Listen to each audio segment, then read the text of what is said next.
that there's just something about being in the mansion, and we're here late at night after all the tours have left and the ropes are down and we're standing on Elvis's white carpet. I know. And you're back home. You lived here. Today on Reach Out with Ray and Steve, it's one of those very magical shows.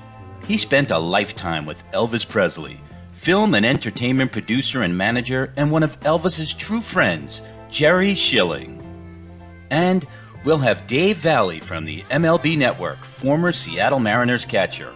He's in the Rock and Roll Hall of Fame, just a tremendous guitarist, Mr. Ricky Byrd. All this and more, sponsored by H21 Health and Wellness. That's Reach Out with Ray and Steve, along with musical director Robbie Robinson.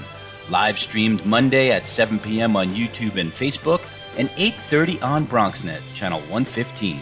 And don't forget to hit that subscribe button.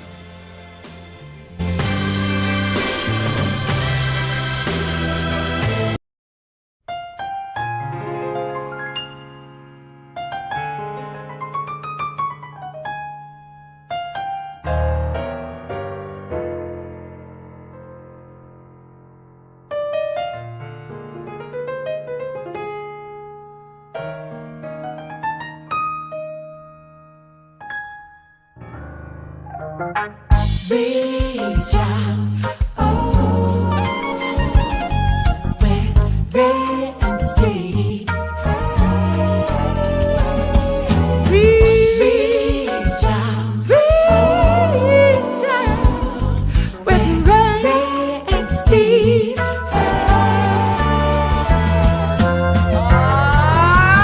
Take me out to the ball game. Take me out to the car.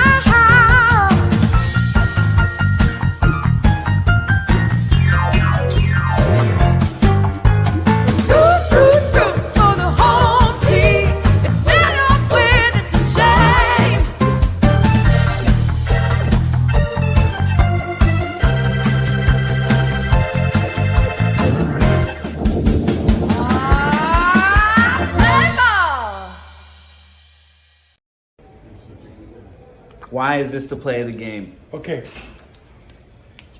This is the play of the game because I have had so many hot dogs and lobster rolls today and sushi and shaken so many hands and went to the bathroom a couple of times and taken so many pictures a couple of times more than that. So this, ladies and gentlemen, the play of the game. Yeah. That was great.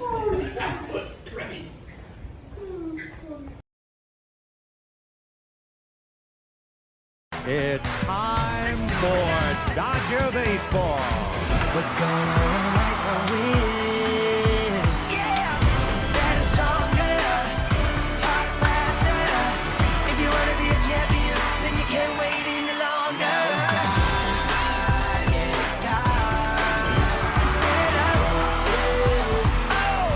Oh, yeah, it's time for Dodger Baseball. Oh, I love it. Thanks, guys. And hello, everybody out there. And welcome to Reach Out with Ray and Steve. A very pleasant good evening to each and every one of you, wherever you may be, as the immortal Vince Scully would always say. And I guess instead of saying welcome to Dodger Baseball, I'm going to say welcome to Reach Out. And let's bring on our host, Ray and Steve. Come on, gentlemen. Thank you, Robbie. Robbie Thank Robinson. you so very much. Let me just say, Robbie, number one, we have a contract. We have a contract right now that says you are our co-host, musical director. Yes. And yet this morning, I sleep with the TV on, and like at 7:00 in the morning, you're on the NBC with Frankie Valli, and that's not, you broke our contract, and we're going to have to talk with your agent right after the show. Wow. Okay, look at this. What's that all about, Robbie? Hey, you notice I have my You're moonlighting. You notice I have my Dodger uniform on too. I see that. Always representing. Always representing. That's right, brother. Well, tell us a little bit about what's that all about. Well, Frankie Valli has a new. I think. Well, I should have one around here. I can't put my hand on it. Frankie Valli has a brand new jazz album we're coming out with, and it's going to drop, as the kids say. It's going to drop on June the 25th. There, we've had a couple pre-releases out there, but June 25th is the day that it gets released. This is a brand new album by Frankie Valli, and this is the first time in this young man's life that he ever has done a jazz album. Nice. Wow. No, I can't wait. Well, listen, as you know, that's one of my heroes, so I'm excited. That's right. No, it's gonna be a great album, and like you said, it's gonna drop pretty soon. Yep. So that's pretty cool stuff. Yeah, we'll have to make a big deal out of it June 25th when it comes out. You already made a big deal out of it. What are you talking about? That's not a big deal. I want to roll out the carpet and everything, guys. Well, the first beginning of the show is all about you, Robbie. That's pretty good. And the Dodgers are doing well here. You're beating up on. We'll talk about that in a minute. We got Dave Valli. He's our expert. Okay. And we'll talk to him about that. Okay, Steve. Well, we're gonna go back in time a little bit because we lost a Dodger, Mike Marshall. Yes. Right there we go. A Cy Young Award winner in 1974. A save leader for a couple of years, All-Star 74 and 75. Iron Mike, I know you know a little bit about him, right, Robbie? Well, you know what? And he was a great pitcher and a great relief pitcher, really one of the pioneers of the whole as a relief pitcher. But he was so far ahead of his game because he studied the physiology of how the mechanics and all that stuff. And he went on to help a lot of pitchers kind of straighten out their game. And Dave can probably talk more about that, too. Well, he's a catcher. He better know. Yeah, that's right. Well, we have a little clip of Mike Marshall for our young viewers out there. He was in an All-Star game in '74. Let's check him out. What you're talking about? Steve Garvey has been selected as the most valuable player in this game. The first baseman. He's gone all the way for the Dodgers. For the National League tonight. Here it is, right to Garvey, the most valuable player. He's got the ball. 3 up and 3 down. The National League has won its 11th game of the last 12. Their third win in a row. The winning pitcher was Ken Brett. The losing pitcher was Louis Tiant. Well, that was more about Garvey than Mike Marshall, but Mike Marshall was pitching there. Yeah. Well, listen, let's move on. First of all, we have one of the great experts on baseball. It's not Dave Valli yet, but this gentleman who's well, you know what? Put him on. So, Louis, you haven't given up on the Yankees yet, right? Oh, hell no, man. It's like another what? It's like another 8 outs to go. So good.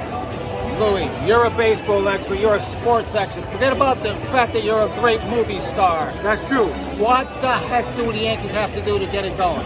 They gotta, I don't know, man. They gotta take an animal laxative, loosen it up a little. You know what I mean? I think they're too much into the head. Just have fun, play the game, and do some yoga, guys. Do some yoga. And then we'll win. We'll win, right? Yeah, man, we're gonna win. Are we gonna win this year? We're gonna win this year, next year, and the year after. Do you mean it, Louis? I mean it. Mean it. Mean it. Coño. Puñeta.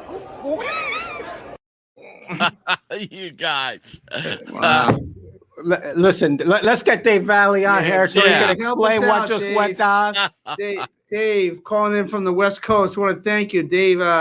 Seattle Mariner catcher, 77 lifetime home runs, 350 RBIs, but a Major League Baseball Network analyst, terrific. One of the best. The best. One of the best. Dave, thank you so very much for joining us here. My pleasure, guys. What do you have to say about what Louis Guzman had to say in regards to the Yankees? Well, I speak a little bit of Spanish, so I can't even go there. But that's coming from a pure heart of a Yankee fan, right? Right. I grew up a Yankee fan. I grew up in Queens, in Bayside. Wow. 7 brothers and sisters. I was the only Yankee fan in the household. Everyone else liked the Mets, but I liked the Yankees. Now, David, I love you. And you know why I love you more than anything, Dave? No, number one, guys, I grew up with Dave Valli, okay? And believe it or not, people think that I was a tough guy. he was a tough guy. Okay. And when I went into the clubs and all that in the old days, in the Studio 54 days, you can bet that Dave Valley was with me. Am I lying, Dave? Am I lying? I'm married. I've been married a long time. We can't talk about this. Yeah, there we go. Okay. He's always trying to push the envelope, right? Okay. Right, Dave? Yeah. He's always trying to. Anyway, I don't know can't where I was. remember it being Eliphas, though, also. That and all the clubs. We went to all the clubs, and Frankie Valli was the man at the time. I mean, have you ever met our boy Robbie Robinson? I have not, and I've never met Frankie, but people always ask me, hey, are you related to Frankie Valli? I'm like, no, I go by with an E. He uses an I at the end. So, But Ray said you could sing, though. Ray said you could sing. What's that? Ray said you could sing. I can sing a little bit, yeah. I bet. Let's hear it. You got some sherry in you? I'll pass on that one. David, please tell us on a serious note, what's the story with the Yankees? Well, I just think there's a lot of inconsistency, Ray, offensively, even defensively, with some of the issues that Glaber's having over at shortstop. And, they're thinking about maybe moving him to second base. And does Gio go to shortstop? I don't know. You know Gio probably better than I do. Can he handle shortstop on a day-to-day basis? David, I'm not even going to go there. That's why we brought you on, because me working for the Yankees, I'm not even going to touch that one. I'd rather have you say whatever you think. Well, I think, the team was built on power, and right now they're just not hitting home runs. They're having a hard time scoring runs. I can't remember what the stat was that we used last week at the network, but it's been like 29 games where they've scored 2 runs or less, something like that. But that's certainly not the Bronx Bombers, what they were expecting. And for me as a fan, I was, you coming out of spring training, you're looking at this team and you're thinking these guys are going to put a lot of runs up on the board, and they just haven't done it on a consistent basis. And for me, I'm old school this way. I believe in the analytics, and that kind of gives you a snapshot and a picture of how you can analyze something. But I believe in pitching and defense, right? Because when you have good pitching and you have solid defense, you're not giving the other team extra outs. You're going to be in almost every single game, every night, if you have good pitching and good defense. And then if you can score runs, then it's a walk in the park. But you're also, if you're not scoring a lot of runs, sometimes it only takes one swing of the bat, a 3-2 game, a 2-1 game. But again, the pitching and defense is kind of the backbone, I think, of any championship team. Hey, Dave, let me go West Coast with you just for a minute here. Obviously, we got Albert Pujols. Being a Dodger fan, it was fun for me to see Albert Pujols get signed by the Dodgers. And every time he hits a home run, every time he knocks in an RBI, and every extra base hit is a historic number. What are your thoughts about Albert Pujols coming on board for the Dodgers? Well, for me, Albert is one of the greatest right-handed hitters of all time. His numbers speak for themselves. As you mentioned, every time he gets a hit or a home run, he keeps climbing his history, the mountain of history that this great game has, right? When he went to the Dodgers, I was a little surprised because I wasn't quite sure where he was going to fit there, right? He said he didn't want to be a part-time player with the Angels, but then he accepted that role initially with the Dodgers, and all of a sudden they had an injury, and next thing you know, he's playing every day over at first base. And baseball's a funny game, as another catcher once said. Yeah. Yes, it is amazing how this game kind of falls into place sometimes for certain teams. But, you go back to 2019 on, Albert's average, 162 game average is 29 home runs, and I think it's 110 RBIs. Wow. So I ask you guys, would you take that?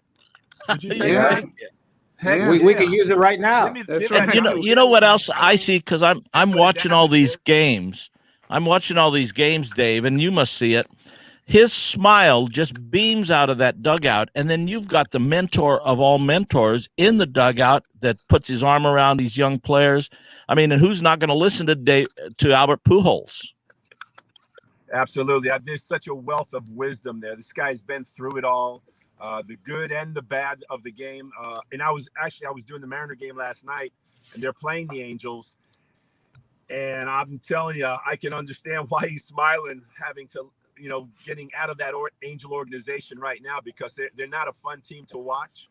and you go from a last place team to a first place team. I'll take that all day long because he understands and he knows what winning tastes like, and he hasn't tasted winning in a long, long time. Well, I've got another question, not to belabor it all, but what the heck is going on with the Angels? They've had you got Mike Trout, you got Ohtani, you got these great players. Why can't they do better?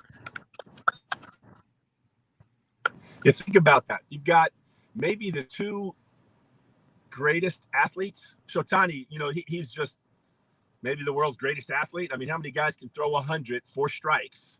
And look what he's done on the mound. Babe Ruth, got, 16 home runs. It's a pretty amazing thing that we're watching, right? Could other guys have done it? Yeah, maybe, but there would have been a whole lot to have happen throughout their teenage years and their college years, right? But this is a guy he's doing it. The last time somebody struck out 10 and then the next day hit a home run, I believe was 1919 by some guy named Babe Ruth. Yeah. Think about that. He struck out 10 the night before and he leads off his first at bat, he goes deep. Just now, but going back to your question, you got Trout, you got Ohtani, you got Rendon.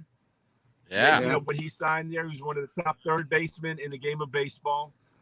Jared Walsh, a rising star in the game. But again, going back to what I mentioned earlier, without pitching, you don't win. You just don't win. Show me a team that can't pitch and is a champion. It just doesn't happen. And that's been an issue for the Angels for about a decade. Yeah. And longer than that. Trout is going to get to the World Series, and we're going to get to see that incredible talent on display in the postseason. They're going to have to go out and find some pitching quickly before he kind of gets too old. Right. On an important note, okay, before we let you go, Dave, the wonderful thing that you and Mr. Robinson have in common, and the reason I love Robbie Robinson the way I love you, is because you both are wonderful, true Christians and individuals that, understand the concept of what God is really all about. And I just wanted the two of you to know that about each other. You know what I'm saying? And I thought, hey, my love for you, brother. Well, I appreciate that, Ray. That's one of the guiding lights of my life. I've been blessed to be in the game of baseball now over 44 years. Like yourself, you've been in a little bit longer than me, but to still be in this game, to still have the ability to have an influence on others, whether it's through my foundation or whether it's through just interacting with people.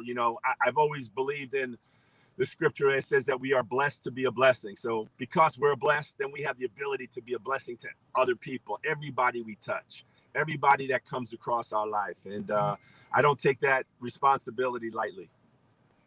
Amen. Preach it, brother. And by the way, the audience should know, if they're not fans of MLB Network, this guy is a great analyst on that show. I really enjoy watching you guys on MLB Network. Yeah. And being a catcher, you really take us behind the scenes of showing what the relationship is with pitchers and catchers. God bless, man. Thank you. I'm sorry.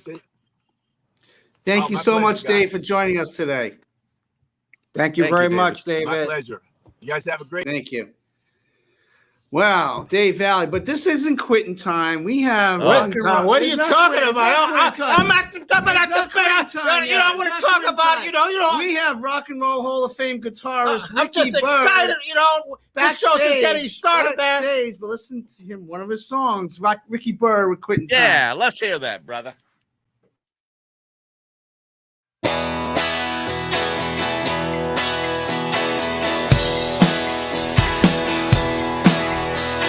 It sure would be something to wake up in my bed, knowing what I've done last night and much of what I said. Well, it's all a little hazy.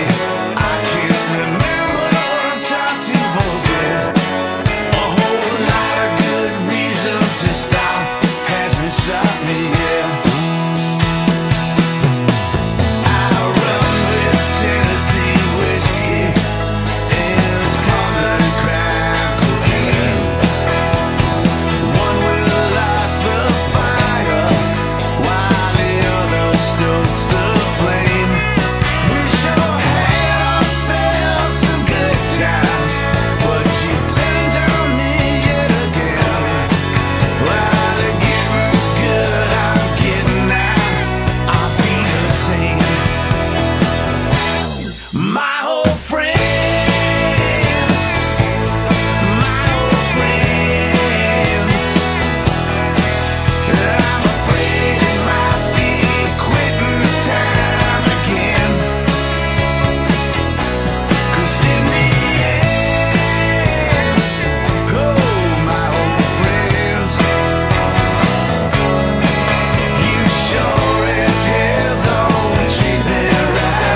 rocking. Ricky Byrd. I mean, Hall of Fame guitarist Joan Jett and the Blackhearts. He's got several solo albums. Ricky, thank you for joining our show. A Bronx boy. Power to There the we Bronx, go, baby. There we go. Power to the Bronx. Yeah, he's a great equalizer, Robbie. You got your Dodgers shirt on. We had to bring in Ricky Byrd for the Bronx. I guess, man, you were rocking on that song, brother. Thank you. You know, it's to hear it like, you know, in a different circumstance where I'm hearing it back, I'm like, that sounds damn good, man. Yeah, man. Yeah.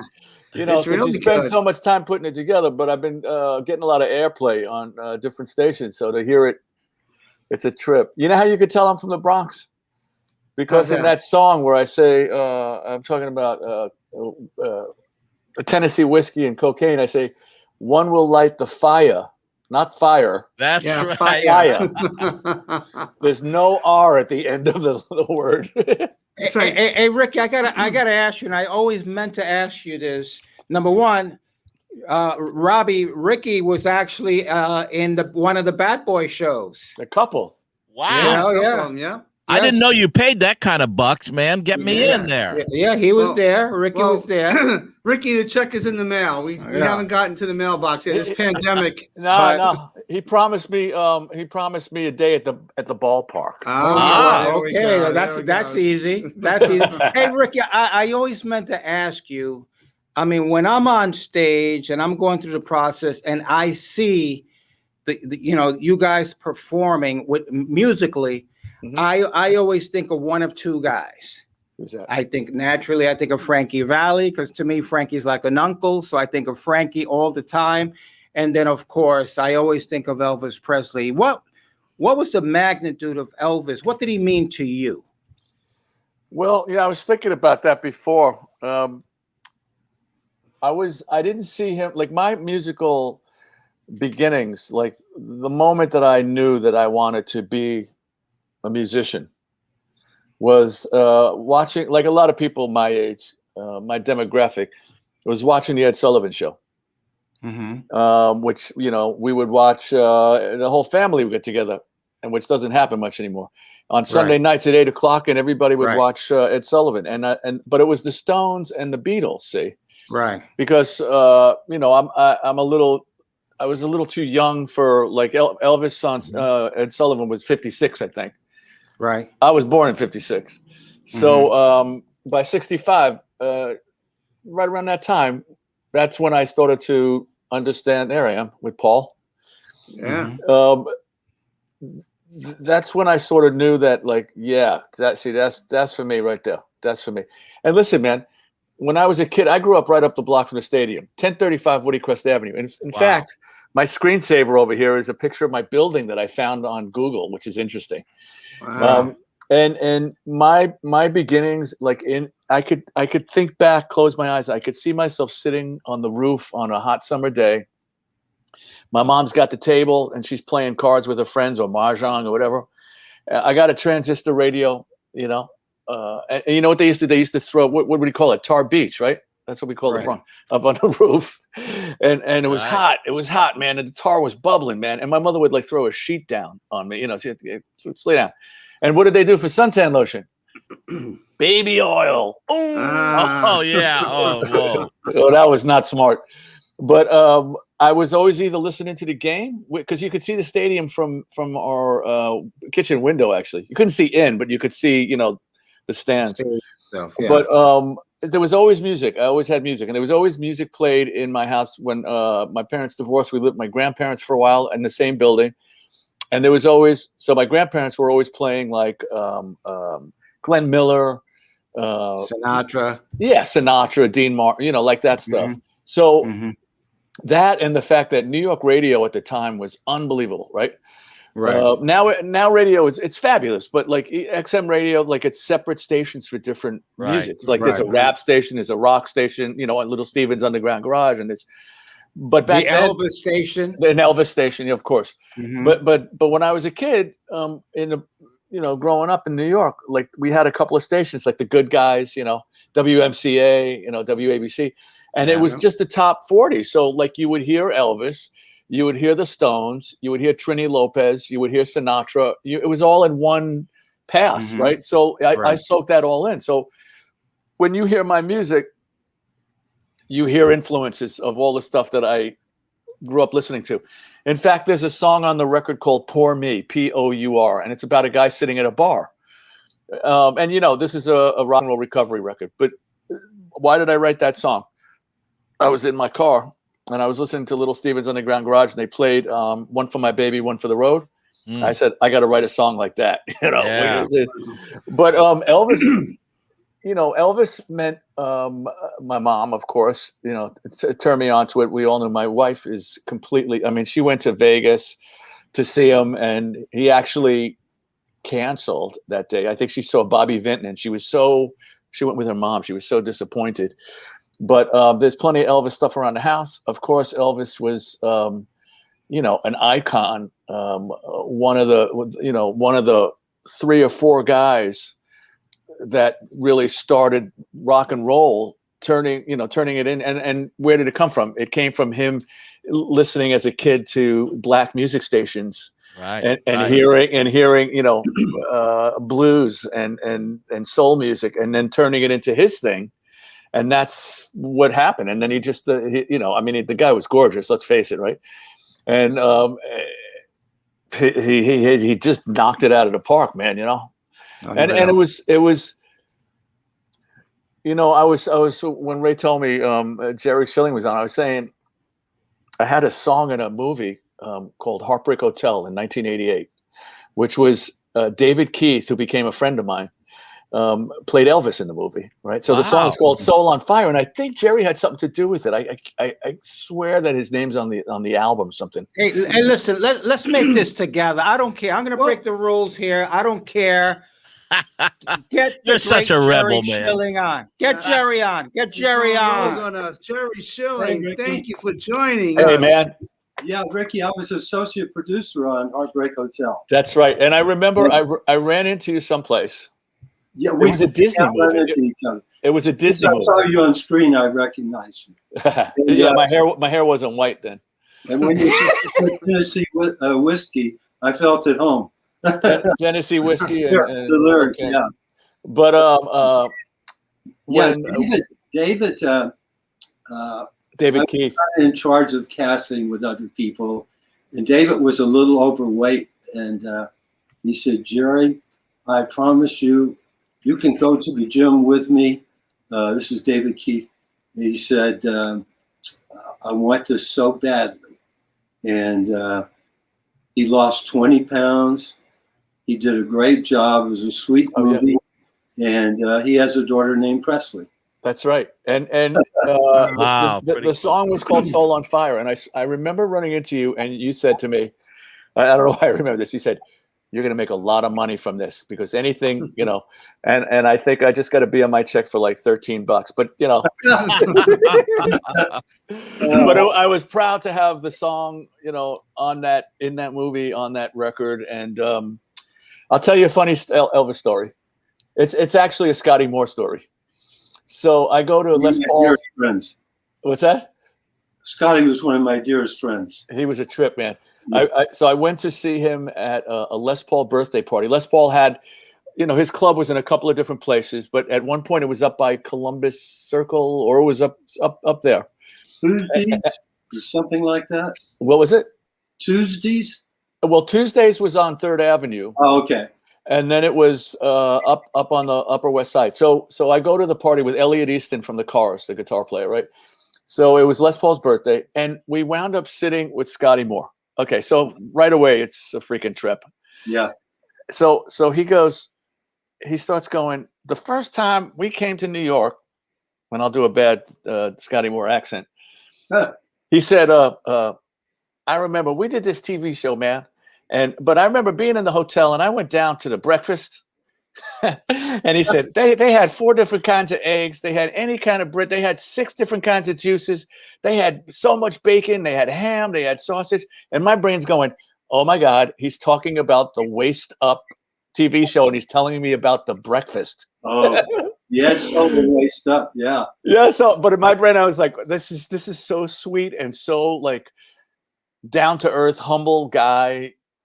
and just the conversation, because I know what he was talking about. I know the show he was talking about. And he's explaining to me how beautiful the breakfast was.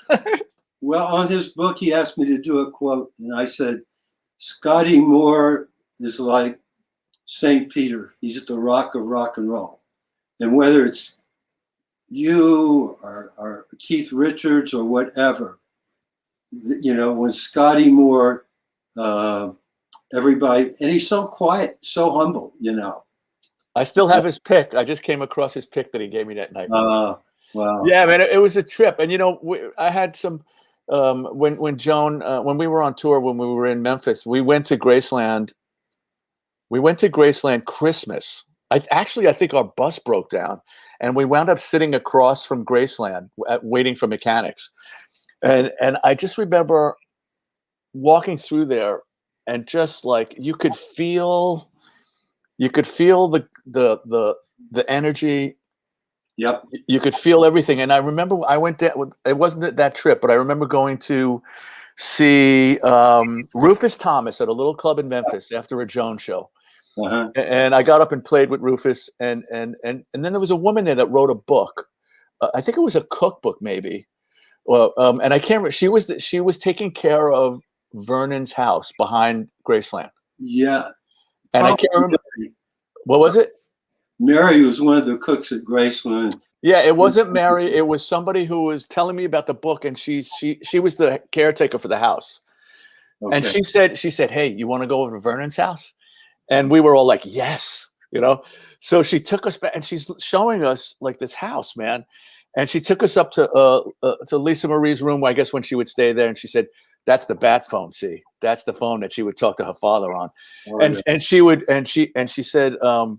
And the furniture, man, the kitchen was like 50s, like Formica table, like it was just like that way. Yeah, it's been preserved like the Smithsonian. Yes, and she showed out back. Showed out back. There was a hole in the bushes, the shrubs, and she said, "This is where Elvis would come through when he'd go to visit his father." And yeah. I could picture him sitting at that kitchen table with his dad, like. It was and it was a rainy, windy night. It was kind of weird and stuff, but it was such a trip being in there, man. And just like, bigger than life, and of course, like every musician, we left guitar picks on the grave, and there's certain people that are above and beyond. Oh, well, this is great conversation. But before we go further, we have some back in the day commercials. Reach out. We want to show you. Check this out, Jerry and Ricky and Robbie. Check these two out. Hey, I heard Elvis, the king himself, has come back. Right. He's down at Pizza Hut doing the twist. That ain't the way it's gonna be. I'm on my own and I am free. Seems everybody's going to Pizza Hut for the Edge Pizza. After all, where else can you get these 16 pieces of pure pulchritudinous toppings? It's definitely the pizza place worth coming back to. Thank you. Thank you very much. Wow. The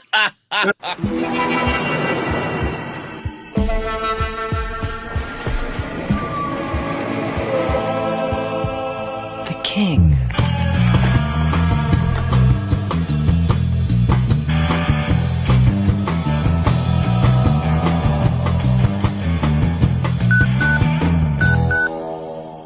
Should have used Energizer. They keep going and going and going and going. I love it. I love that. Hey guys, now I think since Ray Negron kind of pushed the envelope a little bit, we need to make a formal introduction to this young man with all the platinum and gold records behind it, because there may be somebody out there watching tonight who's been under a rock for the last half of a century and not know who Jerry Schilling is. Well, take it away, Robbie. All right. Well, this young man, his name is Jerry Schilling, and that's Jerry with the King. And Jerry Schilling in the early 50s, at age 14 years old, got asked to play football with the king of rock and roll, although he wasn't yet anointed the king, but he was the king of rock and roll, Elvis Presley. And since that day, He's been a friend of Elvis. He was an associate of Elvis for so many years, part of the Memphis Mafia. Now, that's not the same kind of mafia you find in New York, the Memphis Mafia. And he's gone on to have an illustrious career beyond even Elvis by managing people like Jerry Lee Lewis, and he manages the Beach Boys right now. So everybody put a nice virtual round of applause to Mr. Jerry Schilling. Thank you, Robbie. Thank you, Jerry. And Jerry, it's a thrill. Ricky, we've had you on before. It's always great to have you on, and to get Jerry Schilling, man. This is something I am forever grateful to my good friend Sean DeRosa, who was an associate producer of the show and a former Yankee bat boy who came in after I left being a bat boy. He came in, took over my shoes, and I am forever grateful because this is something that I wanted for a long time, Jerry. So thank you. Thank you, Jerry. It's my pleasure. And it's great to be here with you guys and Ricky. And I was very impressed with Valley. I hope he's a coach. He's so knowledgeable on baseball. Oh, he's amazing. He's on early. So, yes. Yeah, that's a fun show. Gosh. Hey, Well, Dave, Jerry, tell the audience how you got started. That you got started by being a football player of sorts, right? So how you got started with Elvis? Actually, I was 12 years old. And I had been listening, Ricky, you would know, Sam Phillips. Yeah, maybe. Not Sam, but Dewey Phillips. Yeah. We're not related, but they were close friends. I've been listening to Red Hot and Blue since I was 10 years old because they were playing that music that you were talking about, rhythm and blues. And it wasn't very popular with certain parts of the city, but I loved it. And he would play, the Coasters 1 minute, it would be Dean Martin the next. Exactly. And then July 1954, Elvis had recorded this record the night before with Sam Phillips. And he took it to Dewey Phillips, and Dewey said, I'm going to play it the next night. And I'm listening to Red Hot and Blue, and he says, I'm playing this song by a kid from Humes High. Well, that was to tell the audience this wasn't a black artist, this was a white artist, because all the schools were segregated at that time. My mother had gone to Humes High. My cousins were going there. And, Ray and Steve, talking about religion. I went to Catholic school, so I went to bed that night, being a good little Catholic boy at the time. I said, hey, God, the neighborhood's not that big. I'd like to meet this boy from Humes High, because they kept playing That's All Right, Mama, because people were calling in. Then they got Elvis on the show and did an interview. And, Nick Adams.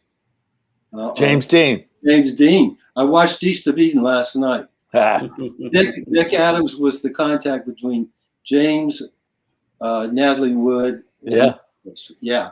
So anyway, the next day I go to our little park in North Memphis. All it was dirt and some horseshoes. And there were 5 older guys trying to set up a football game because nobody knew who Elvis was. They just played the record the first time the night before. And one of the guys, Red West, knew my older brother, and he was a big high school football player. I'm still in grade school. He said, Jerry, you want to play with us?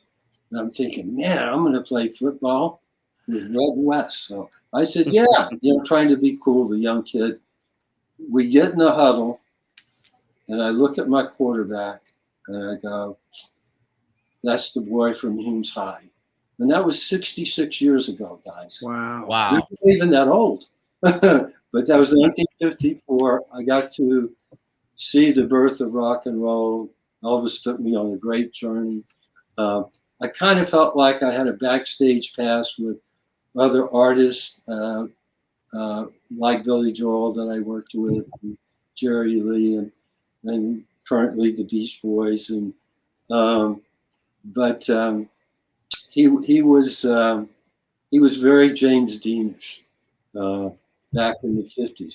You know, everybody loves Elvis now, so to speak, but he was very controversial when I met him in 54. Oh man. And for example, those Ed Sullivan shows where they wouldn't even show him from the waist down, it was always only the waist up. Yeah. I want to Go ahead, I Rick. want to clear the air on something. Okay. And again, this is something that bothers me every once in a while. The only controversial thing that I'm going to talk about tonight, and that is I was very friendly, as the boys here know, I was very friendly with Mr. James Brown. Okay. Yeah. I spent a lot of time with him. I spent a lot of time with him in Cleveland. And my other friend was the curator of the Rock and Roll Hall of Fame. And you can clear the air on this for us. Okay. Mr. Brown loved talking about Elvis. Yep. He loved talking about Elvis. He loved talking about the aspect of how genuine Elvis was, how beautiful he was to all of his black friends. Yep. I mean, I get emotional about that because in the 70s, you know, I'm of Latin descent, but in the 70s growing up, there was no thing of you were either black or you were white, period. Yeah. Okay. And at the same time, I loved Elvis, and people used to say, what the hell, you know, this guy, he said A, B, and C, this and that. Okay. And I had the emotional mix up of was he not? When I became friends with Mr. Brown, he cleared the air on so much. He told me that he was the first guy at Graceland when Elvis died of the people that didn't live there. Is that true? That's very true. I'll tell you the story. James Brown, when he had come through Memphis, you know, he was a very professional. He had his own jet. He had his own entourage, but they wore sport coats. And us, the Elvis entourage, got to know James Brown's entourage, but Elvis was never available. He was asleep or whatever when James would call. So a few years later, Jackie Wilson is playing a little club on Sunset called The Trip. And so we decided Elvis wanted to go see Jackie Wilson. Big fans. Elvis and Jackie hung out. So we go there, and that night there was a young group, kind of raunchy looking group. The Rolling Stones were in the audience, and James Brown. So one of our guys, Alan Fortas, said, Elvis, James Brown is here. You want me to have him come over? He said, no, I'll go over to James. Wow. And it was the greatest conversation. But if there's one thing that I really hurts about Elvis's legacy, and it comes up, and I don't know where, he was the most unprejudiced human being, and especially the way we grew up in Memphis in the 50s. He didn't have a prejudiced bone in his body. You talk to the Sweet Inspirations. You know, that was his opening out. Talk to Sammy Davis. Talk to the maids that lived in the house. Talk to anybody. Talk to the stranger that he bought a brand new Cadillac for. He saw this black lady and black man and little boy looking in the windows for the new cars. We used to do that, even though we couldn't buy them. And he said it reminded him of him and his mother and father. And he went and asked her what color and bought her a brand new blue Eldorado Cadillac. But that is one thing that Elvis loved to do. He loved to buy things. He was so generous, right? Can you share with the audience some of the things that he bought for you, young man? Well, how about this house we were sitting in? He bought me this in 1974. Wow. I'm the only guy outside of immediate family that he bought a home for. Wow. And he was very sensitive. We never talked about it, but my mother had died when I was an infant. And when he came and gave me this house, we walked out in the balcony and he said, you know, Jerry, you never had a home I want to be the one to give it to him. Wow. No Unbelievable. cost, no nothing. And I've been here since 1974. Wow. Now- And that's in California, right? Yes, yeah. Jerry, I have a question. Well, let me just get this out of the way. And that is, I read some letters that he wrote to Jackie Wilson, okay, over at the Rock and Roll Hall of Fame. The curator showed me the letters that he wrote to Jackie and that Jackie wrote back. And it was, I mean, a beautiful correspondence between the two. How did the love begin with those two guys? Well, Jackie came to the movie set at MGM one day. This is after, well, it was right after we saw him at the Trip. And Elvis said, why don't you come by the studio? And I talk about this in my book. And Jackie came by, and there's a song, and I can't think of the movie right now. We were doing 3 a year, so they all run together.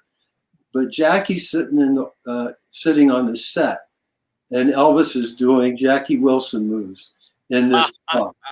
And then they had a very serious conversation, and I think both of them would be fine with me telling this. And Elvis said, Jackie, man, you're a really good-looking guy. Why aren't you doing movies? And he said, well, you know, I have a contract with some of the boys, and I have to be at these clubs all the time. Wow.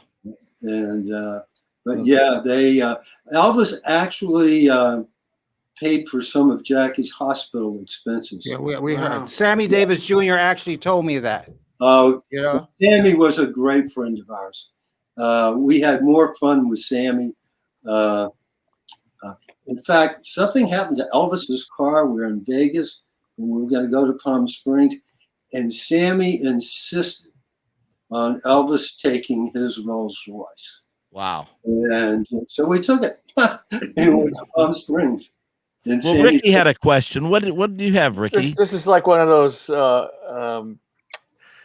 kind of memorabilia things. Like, where did taking care of business come from? Who did Elvis just blurt it out once? And I tell you, I didn't go back to Memphis after the movie. I stayed at the house that Elvis was leasing in Bel Air, and he and a couple of the guys in Priscilla had just flown back to Memphis, and we were in Bel Air, and it's about 12 o'clock at night, and Elvis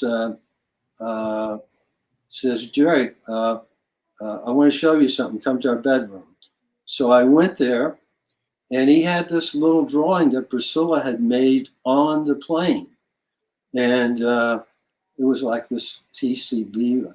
Oh, wow. And I said, man, he was so excited. I said, man, that's great. What is it? And he goes, well, it's a TCB. Now it's 12 o'clock at night. And he said, I want to have one made. I want to have 7 of them made up. One for me and the 6 of you guys working with me. And I said, okay, I'll go to Salt Sports in Beverly Hills tomorrow. He said, no, we got to do it tonight. We woke up Salt Sports, and that was the first 7 TCBs. Oh, that's amazing. Do you still have one? To be honest with you, I was doing a project at Graceland, and I was at the Peabody Hotel, and it got stolen. Oh, one of the original 7. I'd love to have it, but I try to speak the truth. Jerry, I got to ask you again. This is from Mr. Brown. In the Ghetto. Yes. Mr. Brown told me that Elvis loved the song initially, but was talked out of doing it. Yeah. And then he said that Mr. Brown said that Elvis called him for advice on the song, and Mr. Brown told him that he had to do that song because it was too important of a song.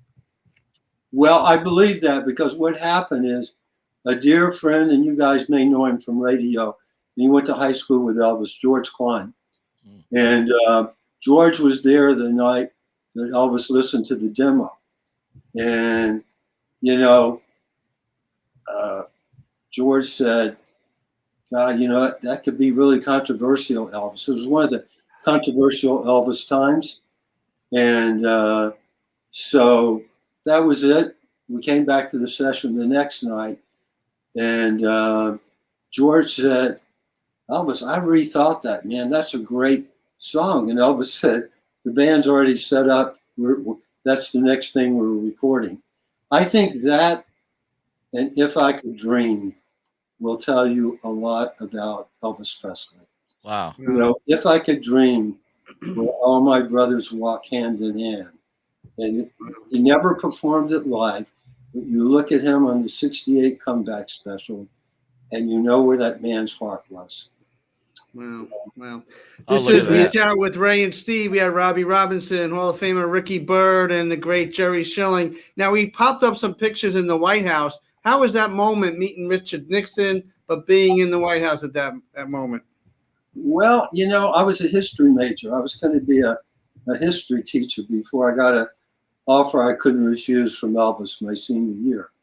I was working at Paramount at this point because I wanted to learn film as a film editor. And I got a call late at night. I was asleep, and it was Elvis. And I said, who is this? He said, it's me. I said, Elvis? He said, yeah. Can you pick me up at the airport? Now, he didn't travel by himself ever. And I said, well, who's with you? I wanted to get the I said, sure. And he said, nobody. I don't want anybody in the world to know where I am. Wow. I picked him up at LAX. We went to his home here in Beverly Hills that was up for sale, and spent the night. He didn't get in until about 3 o'clock in the morning. And he promised all the stewardesses that he would drop them off on the way home. And the next day, we're having coffee and catching up. I was really so glad to see him. I hadn't seen him in about 6 months. And he said, I need you to go to Washington. And I said, I've worked a year to get this job at Paramount. I can't go. And he said, well, all right, I'll go by myself. Well, he had told me when he changed planes in Dallas that a steward came up to him and said, he had 3 guns on him. He said, can you imagine this today? And he said, you can't carry your guns, Mr. Presley. It's good to be the king, I guess, right? He did. Elvis said, but I've got credentials to carry concealed. He said, you can't. So Elvis got mad, walked off the plane.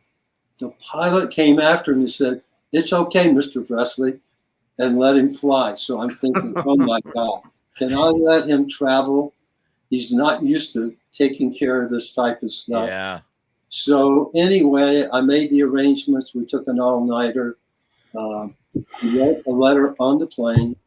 He asked me to proofread it. I'm thinking, oh my God, I'm proofreading a letter from the most popular guy in the world to the most powerful guy in the world. And I said, there was a lot of stuff I could have changed. I just said, I think it's beautiful. Uh-huh.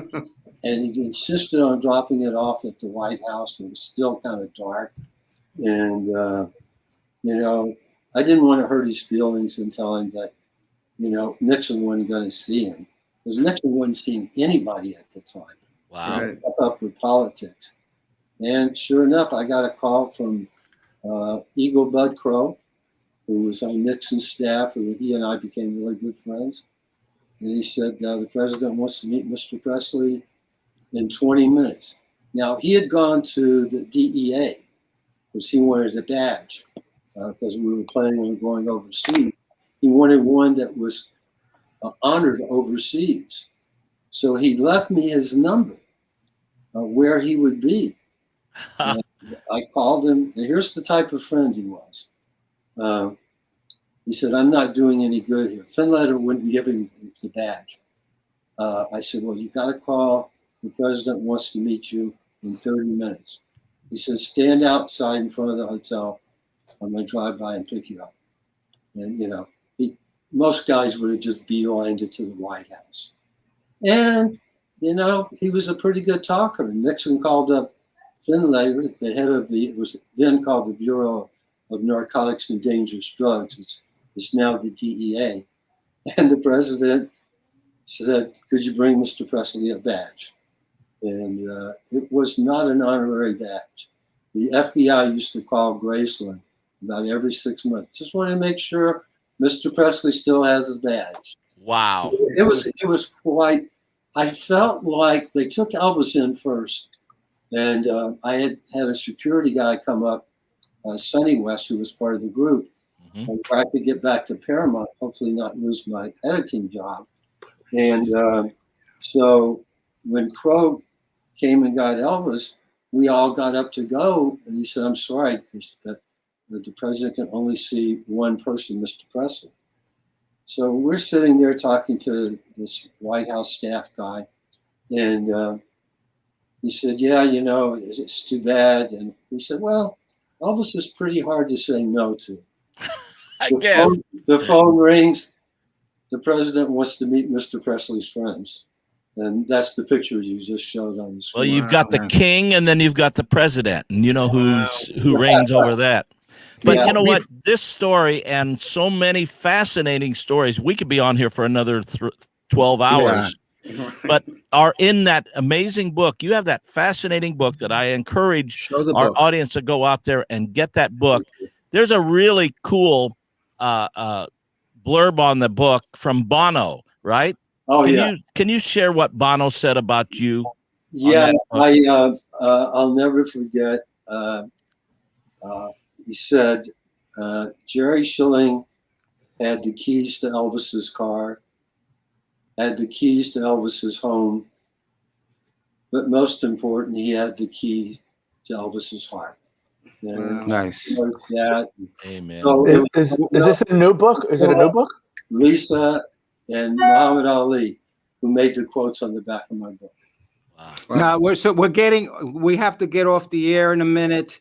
Let me just say, in a fun note, I once asked Frankie Valli about did he dig Elvis, etc., what have you, and I'm going to ask you the same thing, Jerry. Would he listen to a Frankie Valli song?